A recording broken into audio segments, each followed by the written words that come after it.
Muy buenos días a todos los asistentes a esta última jornada del octavo seminario CINCA, que tengo el honor de presentar a la doctora María Elena Leite Hunziker, quien voy a leer parte de su currículum, quien ha sido licenciada y psicóloga de la Universidad Pontificia Católica de Campinas. Tenía su maestría, doctorado y ha sido profesora asociada en Psicología Experimental de la Universidad de Sao Paulo. Hizo después un postdoctorado en Reed College en Estados Unidos y en la Universidad de Sevilla, en España, y fue profesora de la Clínica de Conducta en Campinas, de la Facultad de Psicología de la Universidad Pontificia Católica de Campinas, de Sao Paulo.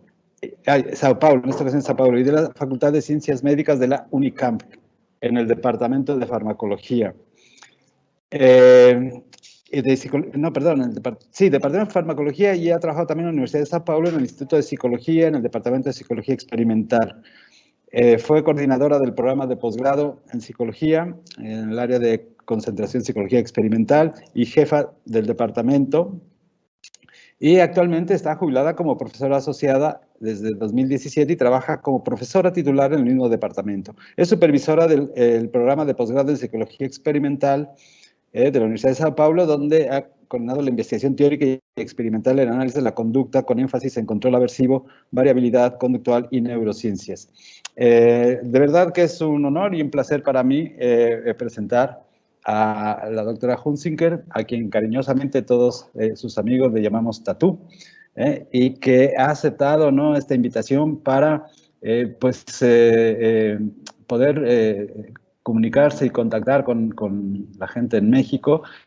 Y pues esperemos que disfruten de su conferencia, que va a versar sobre malos entendidos sobre el control aversivo, que es una de sus especialidades, el área de control aversivo. Así que queda con ustedes la doctora Hunziker. Adelante, por favor. Gracias, Héctor. Yo gostaria de agradecer por tu invitación y decir que es un placer y un gran honor estar aquí.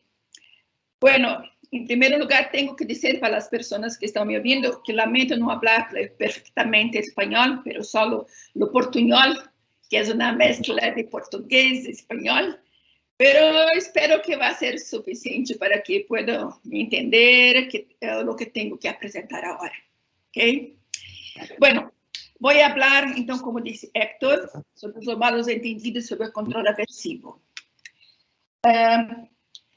Todos nosotros que estudiamos análisis de la conducta, sabemos que el control aversivo envolve muchas situaciones, muchas contingencias, pero de mi punto de vista hay algunos problemas que están relacionados con el estudio del control aversivo. Los principales problemas, de mi punto de vista, son la división binaria del control de la conducta y mucha imprecisión conceptual. Voy a hablar de las dos condiciones que también considero que una influencia a la otra, las dos están interconectadas.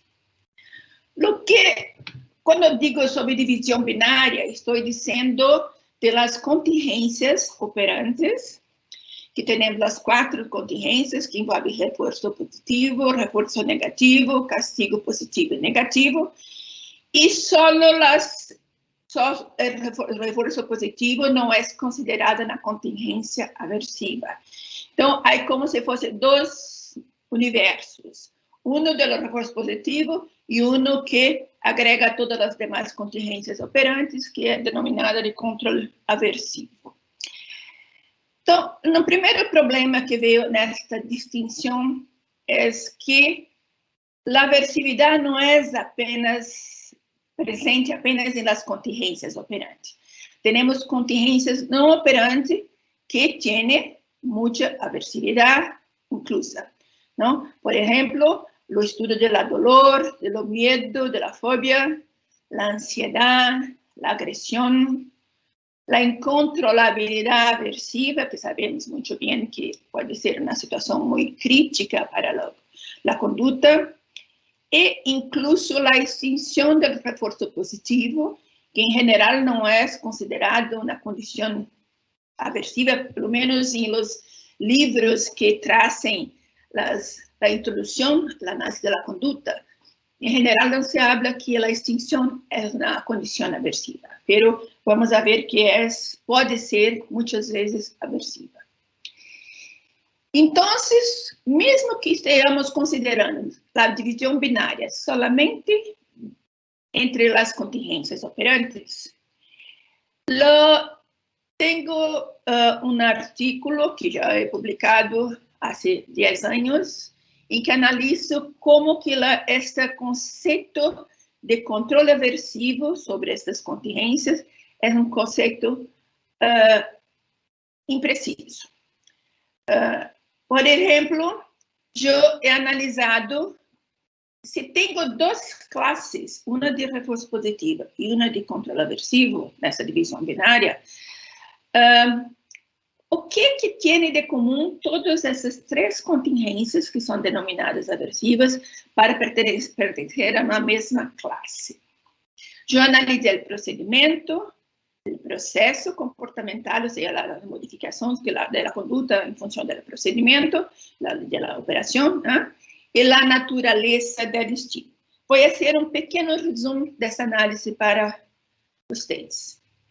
Se vamos considerar as 4 contingências operantes, então a relação, resposta, consequência, e esta consequência cambiando a probabilidade futura da resposta, nós temos 4 contingências, pero 2 delas produzem aumento da probabilidade futura da resposta em função da consequência, e 2 produzem a diminuição desta probabilidade.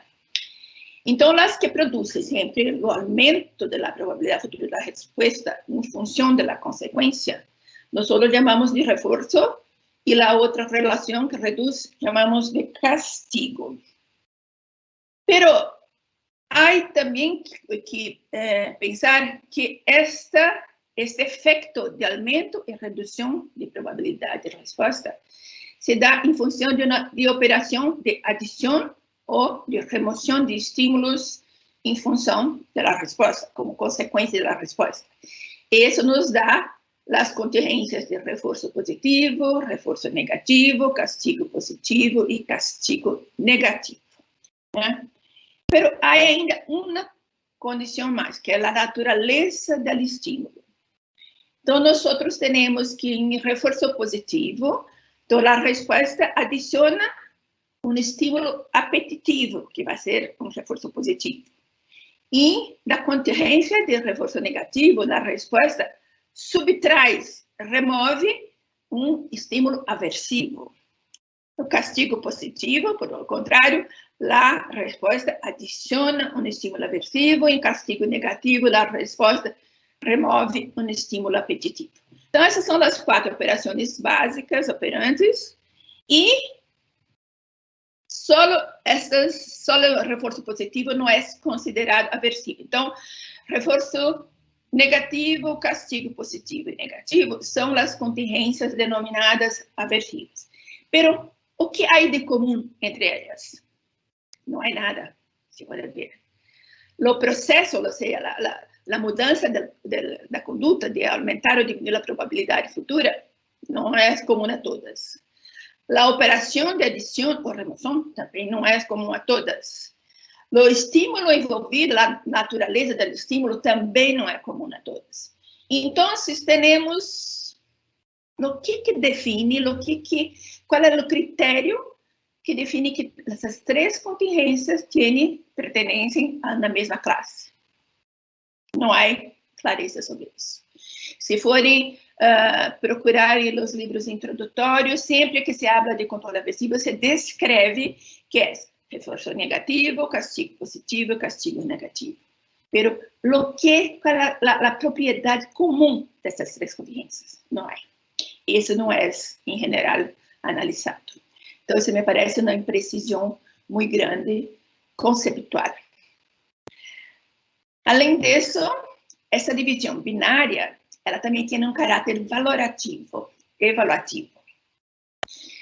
En general, las contingencias que envolven refuerzo positivo perdón, son consideradas buenas, deseables, que producen, que deben ser utilizadas, y las de control aversivo hay en general, pelo menos en Brasil, es muy fuerte, no sé cómo eso se pasa en México, pero hay la tendencia, por ejemplo, si vamos a ver los escritos de Skinner, de Sidman, que las contingencias aversivas, el control aversivo, tienen una connotación evaluativa de malo, de no bueno, de perjudicial a las personas.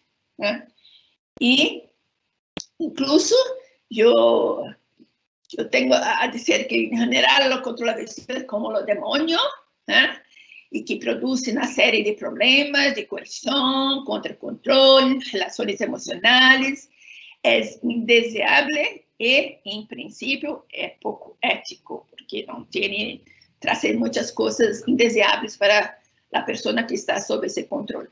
En contrapartida, el control por refuerzo positivo es como un ángel muy bueno, es responsable por la situación de libertad, de felicidad.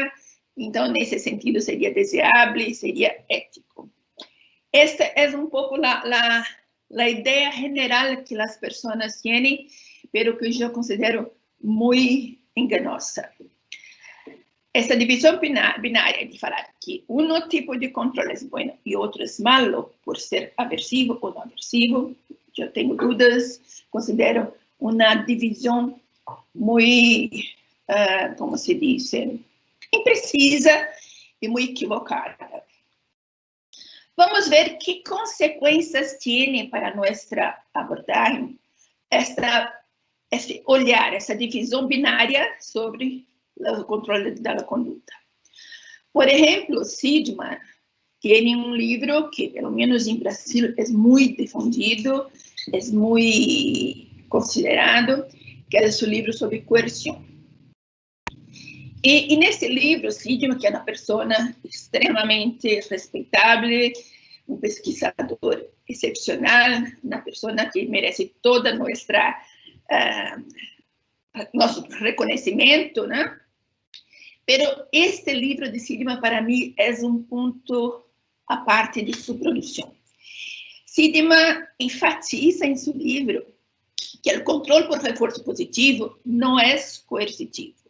A coerção entra em jogo quando nossas ações estão controladas por reforço negativo ou castigo. E o reforço positivo é a única forma eticamente aceitável de controlar a conduta. Então, essa visão é compatível com o que eu apresentei anteriormente, de uma coisa é muito boa e outra é muito mala. E claro que quando se pensa em reforço positivo, se pensa em privação. E a privação é uma condição muito aversiva. Então, para responder a esse, Sidman faz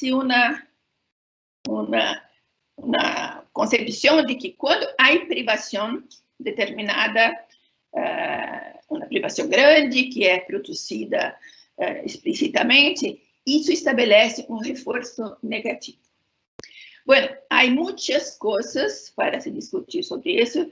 Eu tenho com um colega um artigo que saiu há poucos meses, em que analisamos este livro de Sidman e discordamos da análise de Sidman. E uma das coisas que me parece muito complicada nessa análise é que se todas as relações que envolvem privação são um reforço negativo, nós deveríamos cambiar tudo o que há na literatura de análise da conduta, que são chamadas de reforço positivo, teria que ser reforço negativo.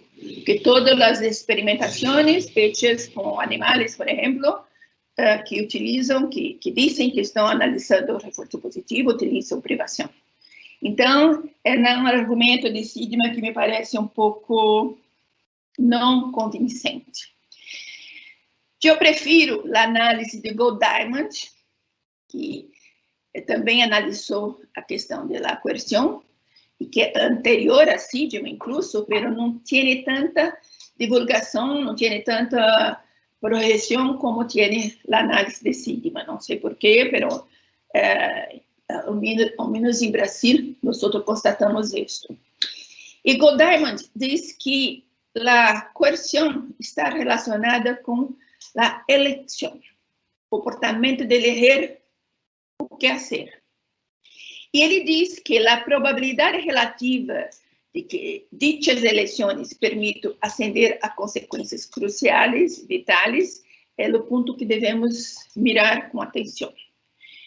O indivíduo deve ter as habilidades necessárias para emitir a resposta que dá acesso à consequência e também ter oportunidades disponíveis no contexto da eleição. O que quer dizer com isso? Que há situações que não tem opções, tem somente uma opção, somente uma oportunidade de fazer uma eleição. Não chega a ser uma eleição, né? E essa é uma situação que seria uma situação de coerção. A coerção, quanto mais possibilidades de diferentes eleições eu tenho, seria uma situação com menos coerção. Então, o ponto para Goldman não é a aversividade da contingência, mas quanto que eu posso elegir o que vou fazer ou não. E ele disse, textualmente, que a coerção pode definir-se como mais severa quando não há opções genuínas e as consequências contingentes ao comportamento são críticas. Uma das implicações desse enfoque é que a coerção é sempre uma questão de grado, al igual que seu conceito oposto, a liberdade. Quando ele diz opções genuínas, são aquelas que eu dito anteriormente. Na opções, não basta eu ter opções, tenho que ter opções que eu tenho no repertório para emitir a resposta que é necessária para a consequência, tenho que ter disponível as condições para emitir essa resposta. Né? Então, não é suficiente ter simplesmente me dizem, tem essa opção, mas eu não tenho possibilidade de emitir a resposta que me levaria à consequência reforçadora daquela opção. Então, não é uma opção genuína. Né? Genuína se tenho a possibilidade realmente de fazer minha eleição. E, do ponto de vista ético, Goldman disse que todas as atividades opostas à sobrevivência podem considerar-se coercitivas. Assim, o problema nunca é coerção versus não coerção. A pergunta é, quanto e que tipo de coerção estamos dispostos a aceitar e que proteções contra o abuso hemos implementado? Claro que estou apresentando de uma forma muito resumida o pensamento de Goldman, mas eu creio que o mais importante aqui é isso. Não há em nenhum momento da análise de Goldman a preocupação se a contingência é aversiva ou é de reforço positivo. Aí sim, há opções ou não há opções. Quando não tem opções, pode ser uma contingência de reforço positivo, mas eu não tenho outra opção. Então, isso pode ser uma condição muito coercitiva.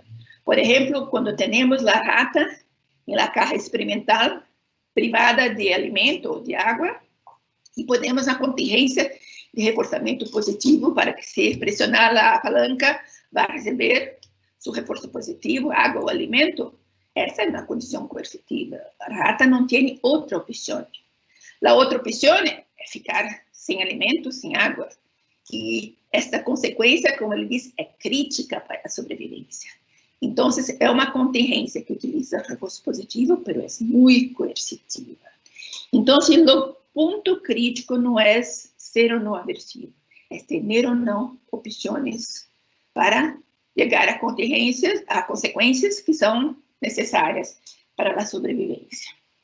Então, essa visão me parece muito mais dinâmica, muito mais realista e não decorre de uma visão binária como a proposta de Seligman, certo? Então, nesse sentido, de meu ponto de vista, a proposta de coerção de Seligman não me parece muito sustentável e eu diria que é possível afirmar que o controle aversivo não é controle coercitivo, não necessariamente.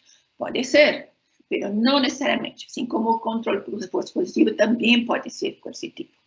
Então, esta indicação que pongo abaixo, que é Rocha e Hunziker, é o artigo que lhes falei, onde analisamos isso com mais detalhes. Al final, vou fornecer esta referência para quem quiser olhar um pouco mais esta análise que hacemos. ¿Está bien? Bueno, yo destacaría de las contingencias que en general son dichas aversivas, o de contingencias operantes dichas aversivas, o castigo. E creio que também há problemas muito grandes em análise do castigo. Em primeiro lugar, esse conceito é extraído do uso popular, né? E no uso popular, o castigo é visto como algo muito drástico, muito abusivo, muito opressivo, né? E também, em geral, só se pensa em castigo possessivo, né? A coisa que, em função da resposta, há uma consequência, se apresenta uma consequência aversiva. Mas há dois tipos de castigo, também há as condições em que, em função da resposta, subtraio, lo perco um reforço que estava disponível, né? Então, utilizar a mesma terminologia do uso popular é uma coisa muito mala em análise da conduta, mas está já muito sacramentado, então é muito difícil mudar isso.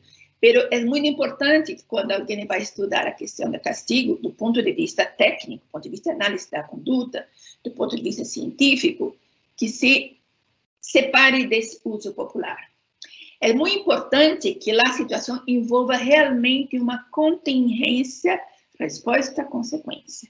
Muitas vezes, situações que são chamadas de castigo não são castigos, são solamente abusos, são solamente crueldades, são solamente uso de condições aversivas, mas não em uma contingência, como se espera na sua definição científica.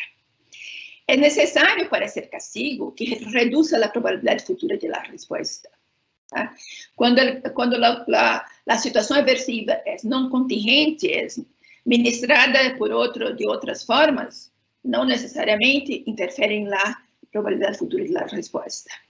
Também a questão de magnitude. Castigo não é essa coisa muito intensa, um simples não pode ser um castigo, porque vai reduzir a probabilidade da resposta que produziu este não. Um feedback de erro que se dá em situações de aprendizagem é um castigo. E se eu digo para o estudante que isso que ha dicho está errado, não está correto, e o estudante quer aprender o que é correto, essa resposta não vai mais ser emitida. Então, a consequência de dizer não está certo, é reduzir a probabilidade futura dessa resposta que antecedeu esta consequência. Então, também é um castigo. Então, quando vamos analisar o castigo, temos que pensar em todas as possibilidades, não somente naquelas que são as primeiras que se pensa, mas que são decorrentes desse uso popular. Também temos que pensar no contexto, porque o castigo existe sempre, nunca isoladamente, porque se é para reduzir a probabilidade de uma resposta, essa resposta deve estar com a probabilidade muito alta, probabilidade de ocorrência muito alta, então há outras contingências reforçadoras presentes também. Então, há que analisar todo o contexto para ver se naquela circunstância, naquela condição, o castigo é uma possibilidade que vai ser útil ou não. E, por fim, do ponto de vista ético, relacionado ao castigo, preso que a qualquer contingência, é quem está sendo beneficiado pela contingência. Tá? Bom, a crítica acerca do uso do castigo, em geral, se faz sobre o efeito transitório, né? As reações secundárias negativas e o contracontrole. Mas também há muitas análises que indicam que esses mesmos efeitos, reações, o contracontrole, também ocorrem com reforço positivo. Então, me parece uma análise muito simplista, muito pouco dinâmica, muito pouco interativa com outras contingências e num contexto mais amplo. vamos ver os problemas que o enfoque convencional do controle aversivo nos traz. Eu penso que 2 problemas merecem ser analisados agora. Declarações não compatíveis com os dados experimentais. Por exemplo, quando se diz que o efeito transitório do castigo, há uma série de estudos experimentais que mostram que, a depender de como se hace o castigo, seu efeito é permanente, não é nada transitório. Por exemplo, Bowie Church e Rose Asrin são 2 publicações, né? São autores de 2 publicações que mostram isso muito claramente, com uma precisão metodológica experimental muito grande. Então, essas declarações de efeito transitório do castigo, muitas vezes são muito seletivas de alguns dados experimentais, mas temos que olhar todos os dados para ver se elas são realmente, se suportam essas declarações. E outra coisa que gostaria de analisar com vocês é os efeitos aversivos do reforço positivo, que é uma coisa que não é tão recente, mas há dados experimentais da década de 1960, mas esse é um tema, uma temática muito pouco desenvolvida e que mais recentemente passou a ser valorizada. Esse texto de Peroni, de 2003, é precioso para analisar isso. Também, ao final, vou fornecer essa referência. Então, que funções aversivas de reforço positivo eu selecionei para analisar agora com vocês? A agressão induzida e o time-out autoimposto. A agressão induzida. Não sei quanto que vocês conhecem os estudos de Asrin sobre agressão.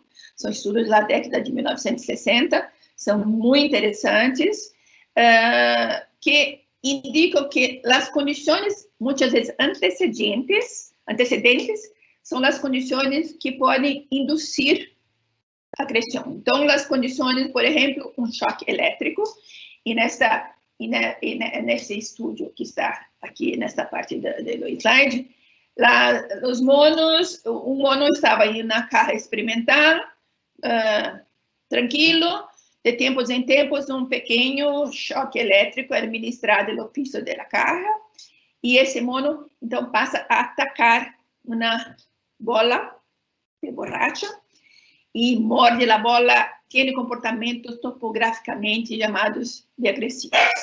O mesmo com ratas, há estudos que mostram que se 2 ratas estão no mesmo ambiente e uma situação aversiva é apresentada, e os primeiros estudos utilizavam também choque elétrico, essas 2 ratas se colocam frente a frente e se agridem muito.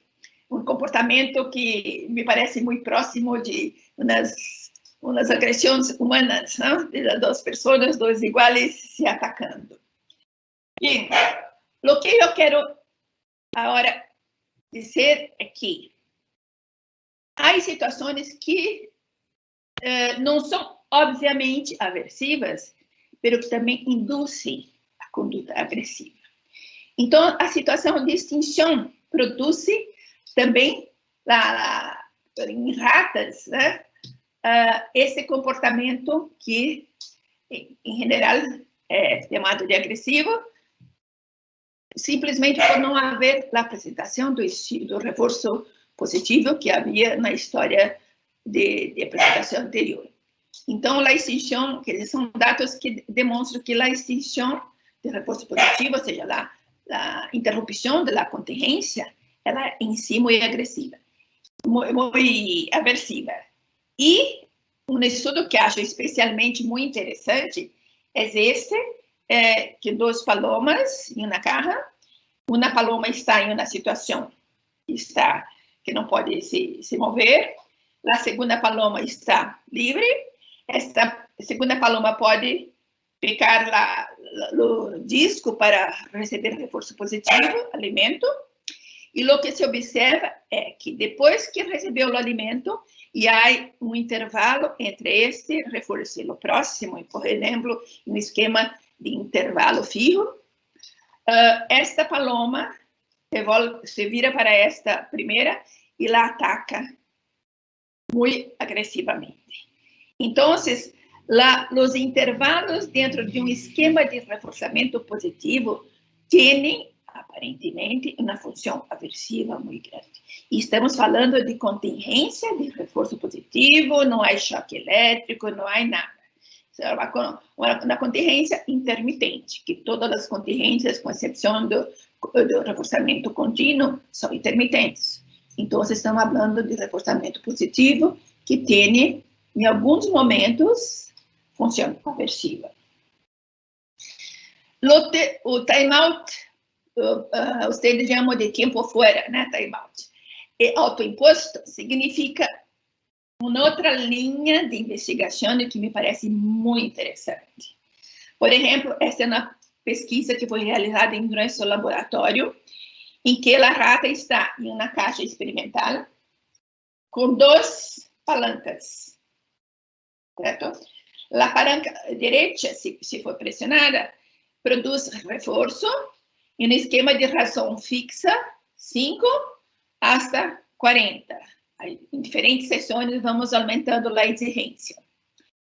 Pero se pressionar a palanca esquerda, a única consequência é cambiar a iluminação do ambiente e produzir extinção em la palanca direita.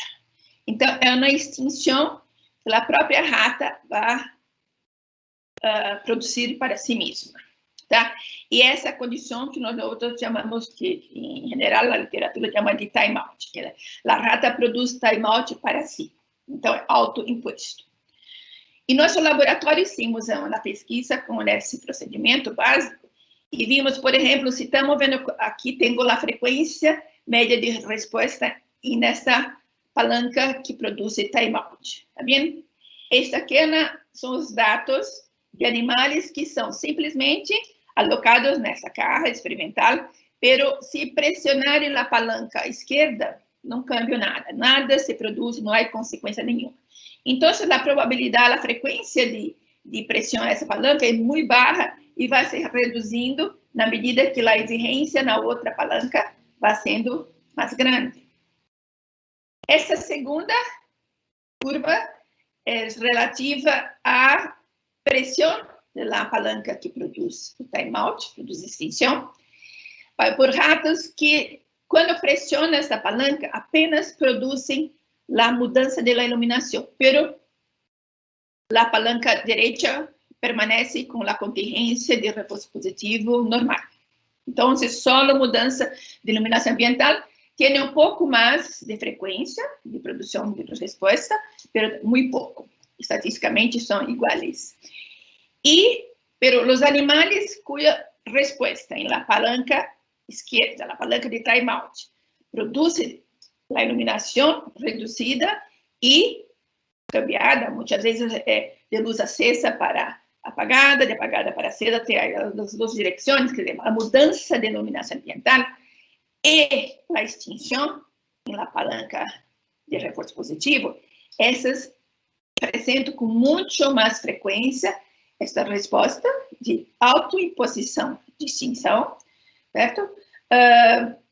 E, em geral, quanto mais grande é a razão que se exige da palanca direita, mais grande é a produção de extinção. Então, esse é considerado a produção de time-out autoimposto. O curioso é que a frequência de reforços de los 3 grupos de animais é praticamente o mesmo. Então, esses animais que produzem momentos de extinção para si mesmo, depois compensam este tempo, provavelmente respondendo muito mais rápido, porque é na contingência de razão fija.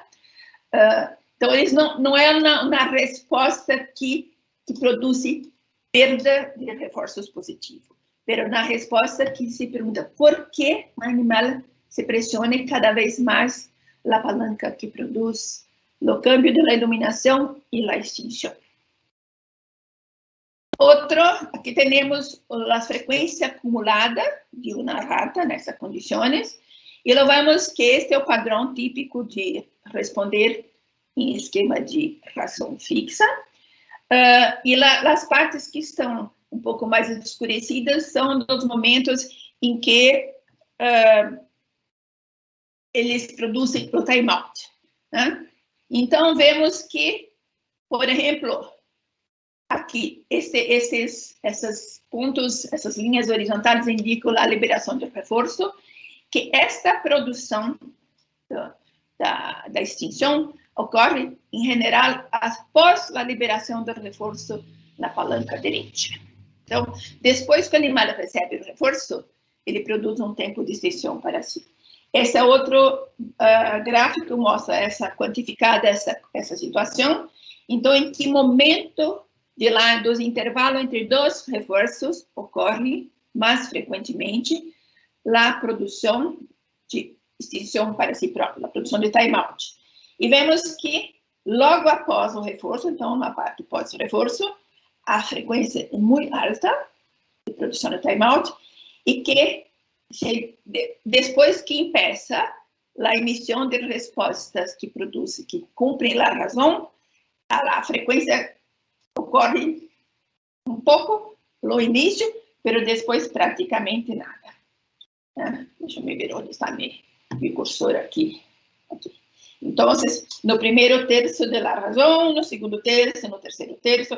Então, basicamente, é depois do reforço que o animal ele elimina o sinal que está associado com a contingência de reforçamento positivo e elimina a contingência de reforçamento positivo. Produz uma condição de extinção.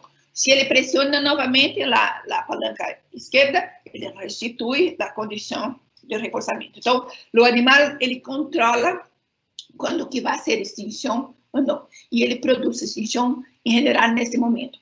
Então, o que se analisa é que este momento pós-reforço é um momento aversivo, que controla a contingência de fuga, porque a resposta, a consequência, é subtrair, remover a contingência e os estímulos a ela que estão associados. Tá? Então, são experimentos que sugerem fortemente que há contingências, há funções aversivas dentro de contingências de reforçamento positivo. Então, aquela visão binária é uma visão que parece que não é sustentável. Né? Se a única contingência que se diz não aversiva é de reforçamento positivo, e há dados experimentais que demonstram que há momentos dentro dessas contingências que são aversivas, tanto por induzir agressão, como por induzir a produção do timeout autoimposto, então não se sustenta a divisão binária. E aqui tenho uma citação de Heinlein, que é um pesquisador muito respeitável, de que o estudo do controle aversivo não deve ver-se como um exame dos fenômenos próprios dessa área, sino como um exame dos processos possivelmente comuns a todos os comportamentos. Então, Heinlein também tem essa visão de que a aversividade está presente em todas as contingências que controlam os comportamentos. E Peroni, que eu dito que tem lá no artigo que é muito interessante, ele conclui em seu artigo que é impossível construir um sistema conductual livre de controle aversivo. As formas de controle da conduta, que chamamos positivas ou negativas, sejam boas ou malas, estão inexoravelmente vinculadas. Por lo tanto, as decisões sobre métodos de controle, buenos e malos, devem tomar-se independentemente das perguntas sobre se os métodos cumprem com as especificações técnicas de reforço positivo ou controle aversivo. Em outras palavras, não é relevante para se dizer se uma contingência é boa ou mala, ética ou não ética, desejável ou não. Não é relevante defini-la, mesmo que a definição seja imprecisa, como controle aversivo ou reforço positivo. O importante é analisar a contingência em si. Então, como uma conclusão que eu teria para apresentar para vocês, é que quando analisamos tudo isso, temos que pensar esta visão de controle aversivo versus reforços positivos é uma visão que tem que ser cambiada, que não se sustenta experimentalmente, não se sustenta logicamente, não se sustenta eticamente. O que é importante não é se o controle é aversivo ou não. Por exemplo, a decisão usual não se sustenta muito. O importante é analisar que controle existe, que controles, que múltiplas contingências estão atuando e ao mesmo tempo. Então, ter essa análise do contexto como um todo, né? E que para designar se esse controle é bueno ou é malo, é ético ou não é ético, devemos utilizar essa contingência ou não devemos usar essa contingência, não tem nada a ver com a classificação usual de ser aversivo ou reforço positivo. O que tem que ver é será que esta contingência, esse controle que está sendo estabelecido, é um controle o melhor que se pode estabelecer, o mais eficaz, o mais propício, especificamente para quem está sendo submetido a ele. Então, a pergunta sempre básica para dizer se um controle é bueno ou é malo é quem se beneficia com esse controle. É a pessoa que está estabelecendo a contingência ou a pessoa que está sendo submetida à contingência. Do ponto de vista social, por exemplo, né, há algumas contingências que são claramente aversivas, né, mas que são muito necessárias para beneficiar as pessoas que estão elas submetidas. Se formos pensar agora nessa situação de pandemia que teremos muitas das contingências estabelecidas foram contingências que poderiam ser chamadas de aversivas. Por exemplo, a não interação social, ter que ficar isolados. Era uma contingência não agradável e, em geral, se pode dizer que é aversiva, mas era necessário para manter a saúde, a sobrevivência das pessoas. Então, uma contingência social estabelecida dessa forma, ela beneficia as pessoas que estão submetidas a elas, certo? Então, não tem nada a ver com a aversividade ou se está com reforço positivo. Se formos pensar em uma outra situação social, por exemplo, a corrupção. Né? A corrupção decorre de comportamentos que são, em geral, mantidos por reforço positivo. Mas é muito mala, é muito boa para a pessoa que é corrupto, né? Mas muito mala para a sociedade, o grupo do qual essa pessoa participa. Então, esta análise mais ampla de quais são as consequências de curto e longo prazo desse comportamento, para quem está apresentando o comportamento, para esse grupo social. Então, um governo tem obrigação, né, de estabelecer contingências para reduzir esse tipo de comportamento. E não há redução de comportamento que não seja com extinção, ou castigo, ou com reforço das coisas incompatíveis. Eu posso reforçar a honestidade, né, a lealdade, mas há que ter uma combinação de contingências que, incluso, quase necessariamente, quase em todas as situações, devem envolver algum tipo de castigo. Então, a conclusão é: o controle é inevitável, sabemos que o comportamento é controlado, querendo ou não, que eu posso simplesmente ignorar isso, mas não vai cambiar o fato de que é uma característica da natureza. O comportamento é controlado por sua consequência, tem antecedentes que induzem também algum comportamento. As contingências operantes ou respondentes têm uma interação muito grande entre si, mas as consequências, em geral, são muito, muito, muito importantes para a manutenção do comportamento. Então, quando vamos analisar esse tipo de controle, temos que ver nesse conjunto todo quem está sendo beneficiado por ele. É isso que faz a análise da conduta, uma ciência que propicia, que instrumentaliza, né, o psicólogo para tomar decisões, para analisar e intervir em algumas situações, mas para ser ético, não é não fazer controle. Controle há sempre. O ético é quem está sendo beneficiado, é a melhor contingência que poderia se estabelecer, que produz menos sofrimento, que produz mais efeitos positivos. Então, todo esse conjunto que deve ser analisado.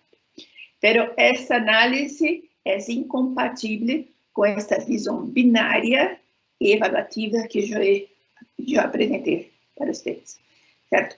Então, assim, a minha proposta nessa palestra é justamente cambiar um pouco a visão, não ter essa visão binária, evaluativa, né?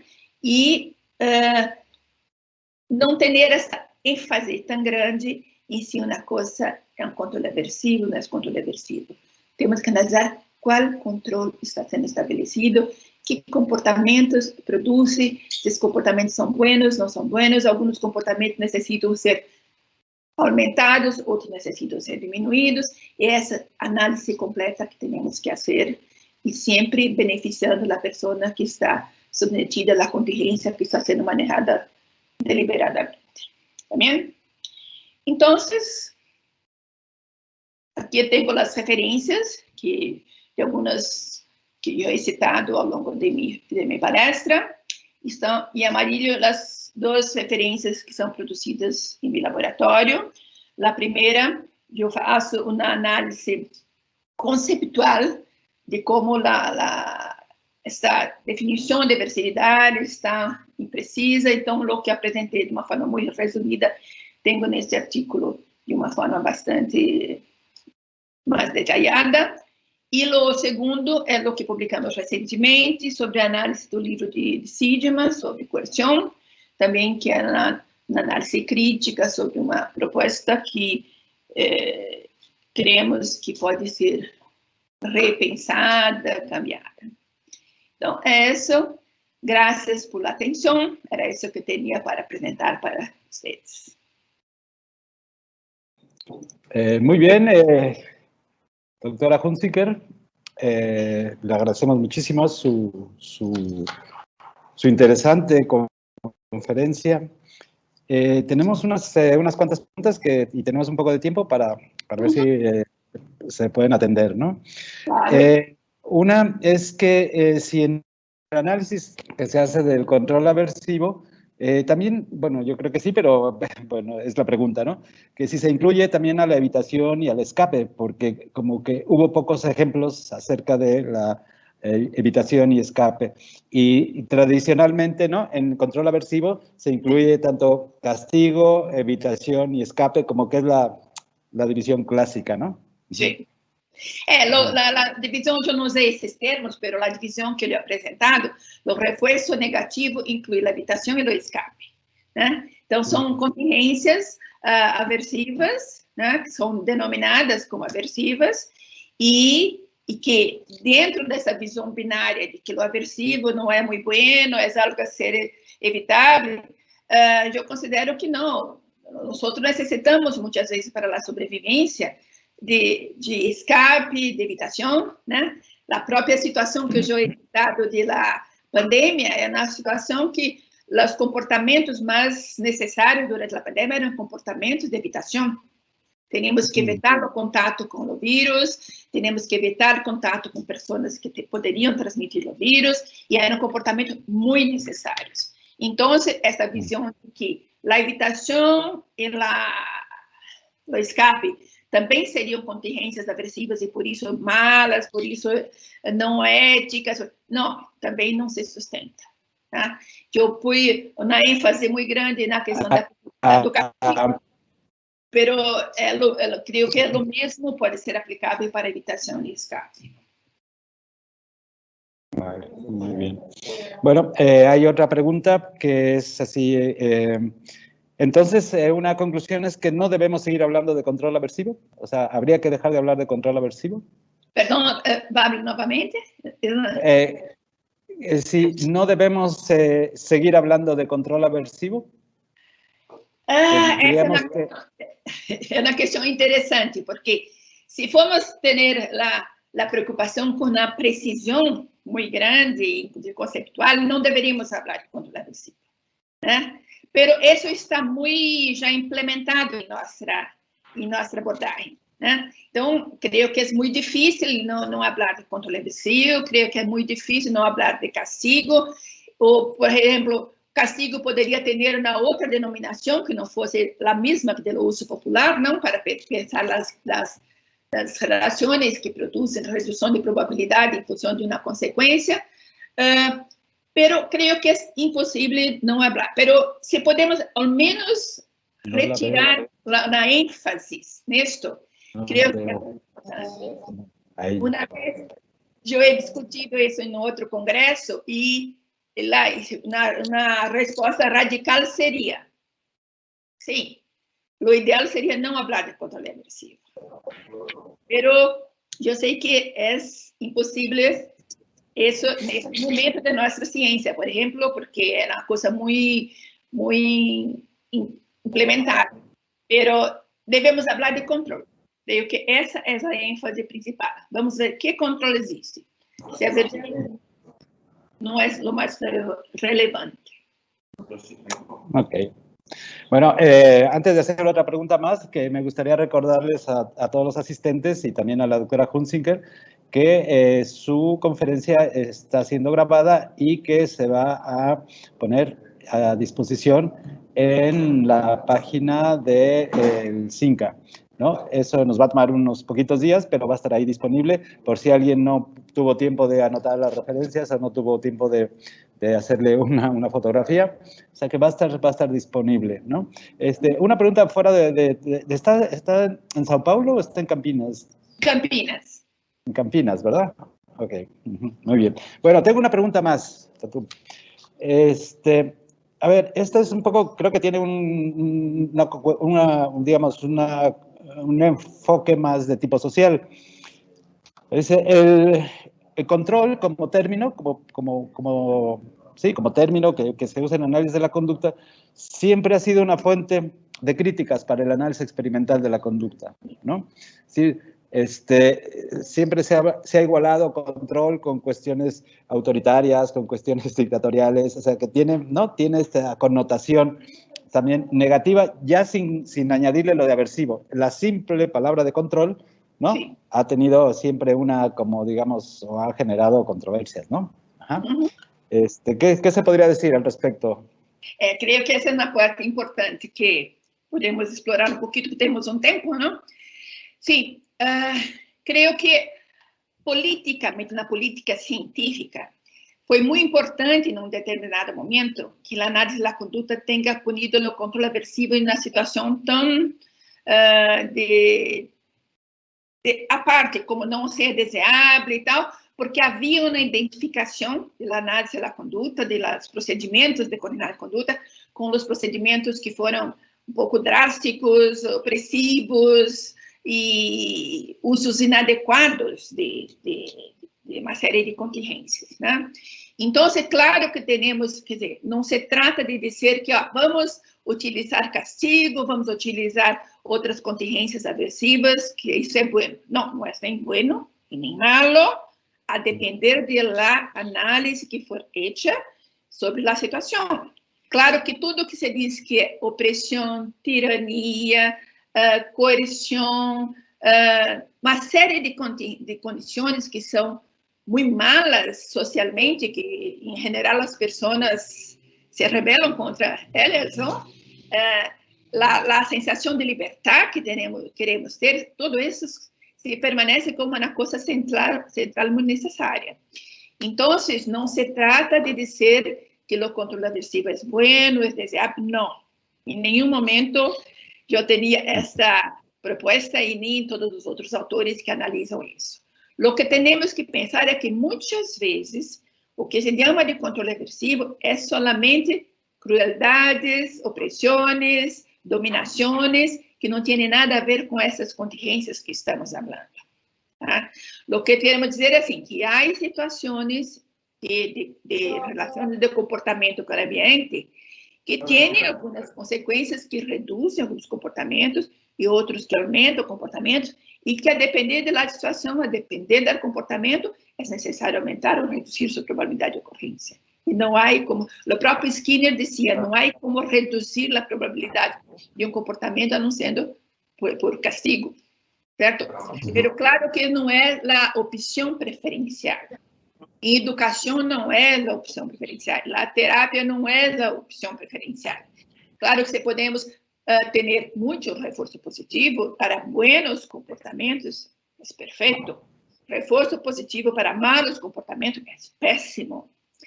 Vou citar um exemplo de trabalhos de psicologia social, no qual se trabalham com grupos de pessoas que têm que tomar algumas decisões sobre um jogo que está sendo feito e que, dependendo da decisão, a pessoa se beneficia mais assim e, dependendo da decisão, beneficia mais o grupo, um grupo de 4 pessoas. Tá?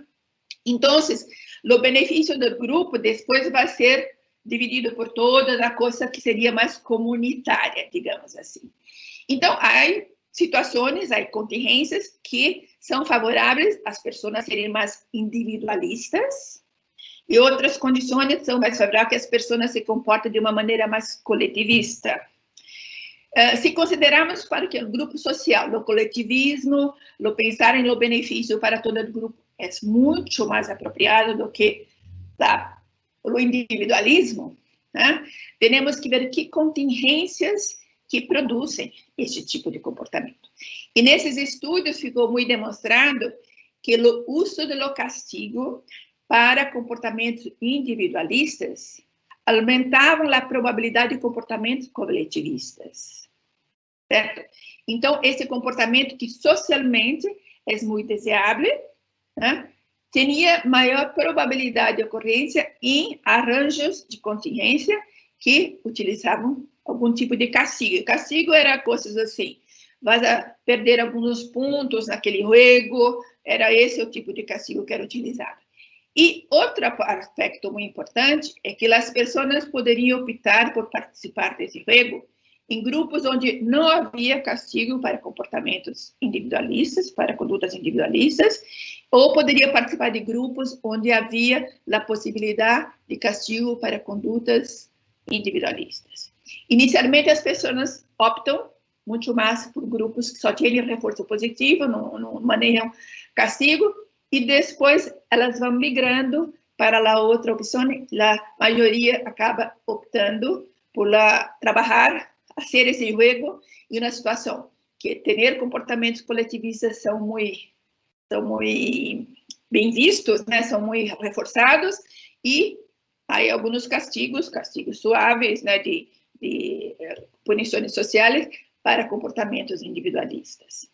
Então, esses trabalhos nos sugerem que para uma boa convivência social há que ter equilíbrio das coisas, né? Pero vamos pensar em castigo não como coisas drásticas, como coisas malas, como coisas não contingentes. Uma agressividade não contingente não é castigo, certo? Digamos, uma repreensão pode ser um castigo, um olhar pode ser um castigo, quer dizer, e especialmente em relações sociais, quer dizer, há comportamentos que são benéficos para o grupo, comportamentos que são maléficos para o grupo. E, socialmente, espera-se que o grupo como um todo seja beneficiado. Então, não se trata de priorizar ou dizer que é bueno o controle aversivo. Não. Em nenhum momento se mantém que, se possível, não vamos usar castigo, não vamos usar esquiva, né, evitação ou escape. Pero essas coisas acontecem e muitas vezes são necessárias para o benefício das pessoas. A pandemia mostra isso muito bem. Não sei se he respondido o que me he perguntado, pero creo que sí, es muy importante. Creo que sí. Sí. Creo que sí. Hay una última pregunta que dice, me parece un error hablar o referirse a lo bueno y lo malo, dado que esas son cuestiones sociales y no son psicológicas, ¿o sí? Sí.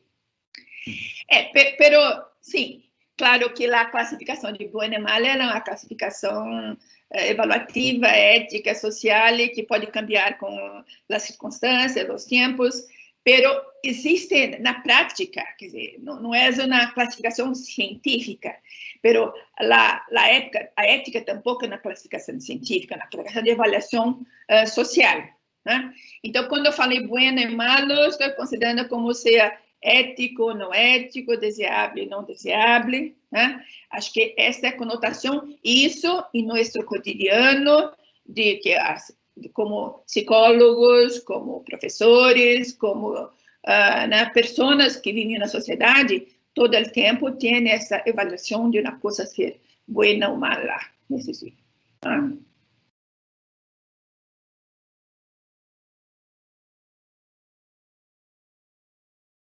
É isso, Héctor.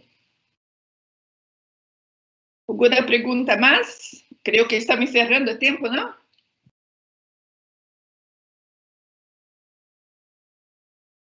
Héctor?